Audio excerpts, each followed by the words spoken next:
Assalamualaikum warahmatullahi wabarakatuh. Hamdan syukran lillah amma ba'd. Sahabat manusia plural yang saya hormati dan saya banggakan. Kenal orang ini enggak? Ada perkumpulan, ada pembicaraan mengenai arah preferensi politik pilihan di Pilpres 2024. Yang berkumpul ada orang-orang HTI, orang-orang FPI dan segala macam. Ada Selamat Ma'arif juga kemudian yang berbicara. Salah satu yang menarik perhatian saya ucapan orang ini nih. Namanya Ahmad Jen. Coba kita dengarkan, simak sama-sama dan waspadai. Waspadai. Ada kalimat yang mesti kita catat sama-sama di dalam upaya menipu umat Islam, menggiring umat Islam supaya hanya sesuai dengan keinginan mereka. Coba kita dengarkan sama-sama saudara-saudara ya. Viralkan orang-orang kayak gini. Yang menegakkan Islam. Sehingga di dalam kitab-kitab tentang imamah udma atau khilafah namanya, atau imarah Islamnya, itu disebutkan. Kalau ada pemimpin, kalau ada pemerintahan, tapi maqasidul hukmi, tujuan-tujuan pemerintahan itu tidak ada, maka dengan sendirinya inizal, itu gugur itu demi hukum Islam, atas nama hukum Islam pemerintahan itu dianggap wujuduh keadami, ada tapi dianggap tidak berada. Kalau dipaksakan ada pun, maka menjadi pemerintah yang la mu'tabara wa la qimata. Jadi tidak ada nilai, tidak diperhitungkan, ya apa sih sesuatu yang ada tapi tidak diperhitungkan. Kuntilanak barangkali ya kalau saya melihat begitu. Coba di awal dia udah menafikan pemerintah pemimpin sekarang dan sebelum-sebelumnya. Kalau tidak ada niatan untuk menegakkan syariat Islam khilafah, maka wujudu keadami. Adanya seperti tidak ada. Bahkan dia ibaratkan seperti kuntilanak. Gila nggak kira-kira? Maka wajar sekali bila mereka terus menyerang apa yang menjadi program pemerintah. Kenapa? Karena sedari awal mereka menolak konsep demokrasi, konsep Pancasila, konsep negara ini. Dan kemudian mereka masih dibiarkan hidup berkeliaran, menyebarkan pahamnya, menyebarkan ideologinya. Apa ini namanya? Coba lanjut nih. Seperti kuntilanak, gila nggak kira-kira? Lanjut, coba kita lanjut nih. Preferensi politik pilihan di Pilpres 2024. Kemana arah mereka? Batal demi hukum Islam kalau ada pemerintahan atau hiruk pikuk aktivitas memilih pemimpin, tapi tidak menuju ke arah yang tidak tadi. Hifduddin, menjaga agama, di dalamnya tatbiku ahkamiddin, melaksanakan hukum agama, dan siasatud dunia bidin. Itu dasar kedua, Kang Arif. Lalu dengan demikian, ketika orang bertanya kepada saya,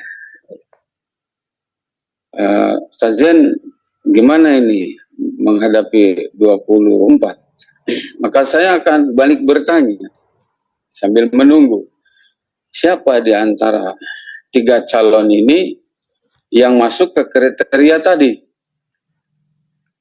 Tentu kesanggupan dan memenuhi atau tidaknya kriteria tadi, itu kita akan menghukumnya nahnu nahkumu bid-dhawahir wala nahkumu bis-sarair, Allahu ya'lamu bis-sarair.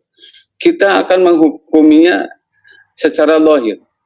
Secara zahir bisa kita lihat, satu,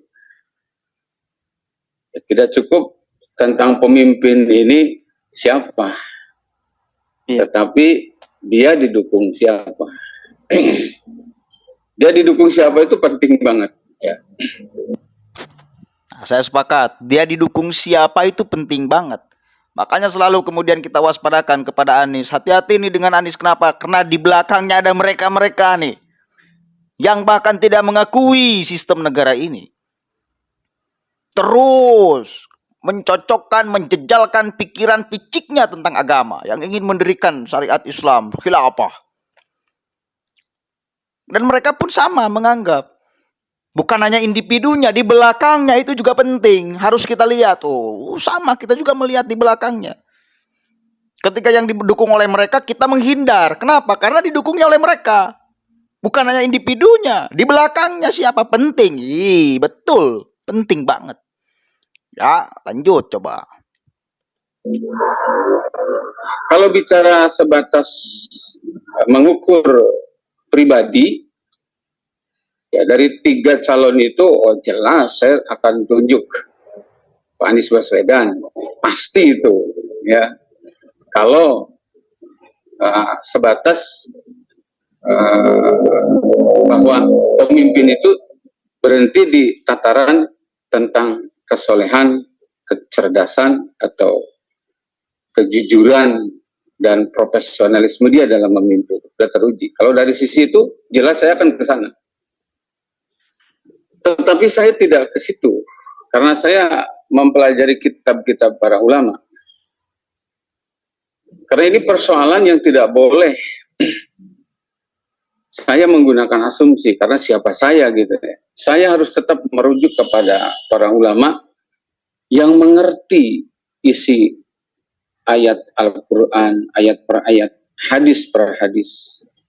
Kemudian dijabarkan di fikih siasahnya seperti ini. Ada juga kaidah-kaidah fikih atau usul-usul fikih. Dari situ. Nah, jadi kembali lagi, kalau saya melihatnya, 3 calon ini akan saya tunggu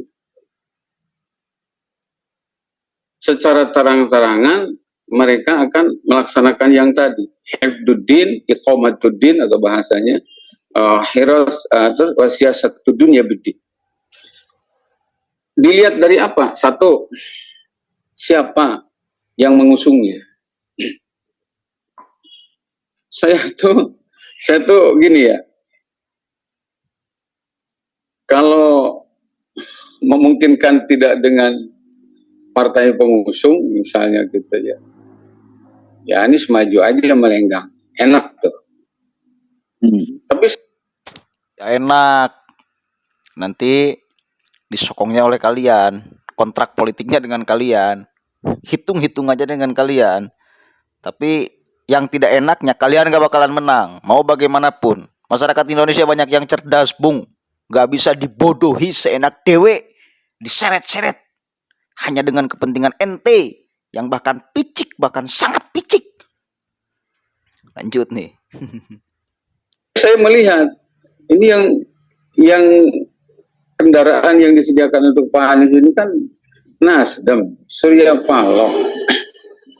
Kita tahu dia bagian dari koalisi di 2 periode ini. Dia bagian dari juga oligarki, saya tahu itu. Dan apa namanya, begitu juga dengan PKB. Betul lahirnya dari para kiai. Tapi dari kiai-kiai itu, saya melihatnya dalam standar kiai mengukurnya ke ulama-ulama salafus soleh. Dari kalangan ulama para sahabat, tabi'in, tabi'in, atau man tabi'ahum bi ihsanin ila yaumiddin. Oke, zamannya zaman sekarang, kekinian. Tapi yang dicontohnya tidak pernah lepas dari salafus soleh. PKB siapa? Sama, 2 periode koalisi. Termasuk juga dia habis-habisan mendukung calon gubernur waktu itu yang jelas-jelas kafir, penista agama. Nah, tetap ya, mainannya itu ya nggak bisa. Satu lagi saya katakan, kemarin selalu saya katakan, senjata mereka itu hanya punya itu. Maka kalau senjata itu nggak dipakai, nggak ada senjata lain. Ya, politisasi agama ini itu pemahaman picik, menstempel orang dengan kafir, munafik, segala macam. Itu politisasi agama. Itu hanya satu-satunya senjata mereka. Gak punya yang lain senjatanya. Nggak punya. Lanjut. Ini penting banget. Ini penting banget. Jadi terus dua partai besar ini yang mendorong Pak Anies adalah partai koalisi dari rejim ini. Yang jelas-jelas, jadi ketika hari ini rakyat Indonesia merasakan betapa ketirnya, betapa pahitnya, betapa menderitanya ya rakyat, terlilit hutang, kehilangan berbagai, Pusing. Rakyat lagi kan yang dijual kan.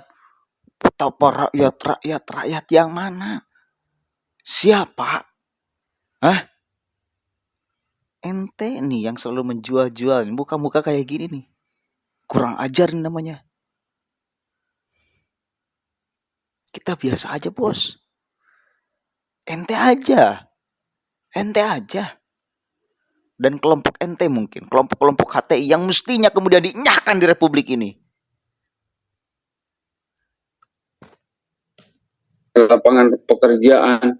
Terakhir di Batam hari ini rakyat harus berhadapan dengan aparat untuk mempertahankan tanahnya agar tidak digusur untuk dibuatkan pabrik kaca milik Cina segala macam. Itu kebijakan ini jangan orang melihatnya cuma ini karena tanda petik kejahatan Jokowi misalnya. Enggak begitu. Semua partai koalisi ada di situ. Termasuk Nasdem, termasuk PKB. Saya melihatnya ke situ. Itu yang pertama. Yang kedua, tiga calon ini apakah mampu atau tidak untuk tadi iqomatuddin, hifduddin, kemudian mengurus perpolitikan dunia dengan agama, dilihat dari apa? Dari keberaniannya dia berkampanye. Kampanyenya apa? Kurang lebih begini, kalau saya terpilih jadi presiden sesuai dengan tuntutan akidah saya, keislaman saya, yang meyakini bahwa rakyat akan sejahtera demi Allah hanya dengan syariat Islam, kerukunan antar umat beragama akan terwujud demi Allah hanya ketika diterapkan syariat Islam, membebaskan negeri ini dari cengkraman ekonomi kapitalis dan sosialis komunis hanya ketika diterapkan syariat Islam. Misalnya ya, untuk mengakhiri tentang kebobrokan moral dari pejabat sampai rakyat jelata, demi Allah hanya akan bisa diwujudkan ketika syariat Islam ini ditegakkan. Oleh karena itu, bla bla bla lah, saya berkomitmen. Jika rakyat Indonesia percaya memilih saya jadi presiden, demi Allah, cuma satu hukum yang akan saya tegakkan, yaitu hukum Islam, syariat Islam. Yang kedua ini penting banget.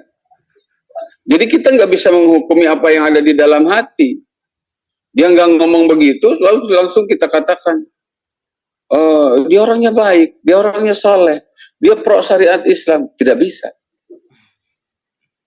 Nanti ujung-ujungnya mohon maaf, 99% saya yakin kalau sudut pandangnya cuma itu, kita akan keceleh lagi, akan tertipu lagi. Maaf ya, bukan kita ya, karena waktu itu saya nggak ikut. Di tahun 2019, umat Islam keceleh, ketipu oleh sosok pasangan Prabowo dan Sandiaga Uno.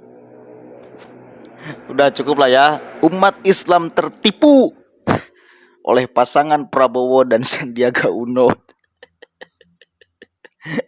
Jadi yang NU itu bukan Islam di pandangan mereka. Betapa goblok kan. Yang Muhammadiyah mungkin bukan Islam.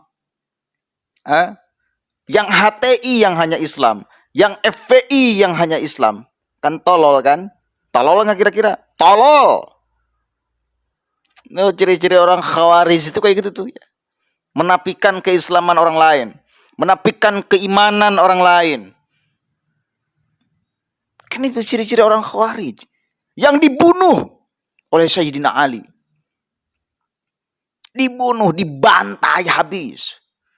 Karena hati-hati, ciri yang nyata dari ahli sunnah wal jamaah itu bukan di tampilan fisik, bukan dia kemudian beribadah, apalagi di soal kunut dan tidak kunut, bukan. Tapi di at-thariqatul mardiyah, pola pikir yang diridhoi oleh Allah Subhanahu wa taala. At-thariqatul mardiyah, pola pikir yang diridhoi oleh Allah Subhanahu wa taala. Emang ada pola pikir yang tidak diridhoi oleh Allah Subhanahu wa taala? Oh, ada. Salah satunya orang-orang Khawarij. Di dalam secara tampilan, fisik, beribadah segala macam, orang Khawarij itu luar biasa. Qaimul lail, shaimun nahar, hafizul Quran, zuhud anid dunya. Itu orang Khawarij, luar biasa. Tapi kenapa diperangi oleh Sayyidina Ali? Karena mereka punya at-thariqatul ghairul mardiyah, pola pikir yang tidak diridhoi oleh Allah Subhanahu wa taala. Apa pola pikir yang tidak diridhoi oleh Allah Subhanahu wa taala? Takfir, mengkafirkan sesama ahlul kiblat yang tidak sependapat dengannya. Sama-sama ahlul kiblat, tetapi dia kafirkan. Kenapa? Karena beda pilihan politik. Ini loh. Ini. Hati-hati, waspada. Begitu ya, cukup. Jangan diteruskan. Yang jelas, sekarang mereka sedang kalang kabut. Tidak bisa menjodorkan proposal khilafah mereka kepada satu pun capres. Dan itu kemenangan kita. Umat Islam, religius, nasionalis. Assalamualaikum warahmatullahi wabarakatuh.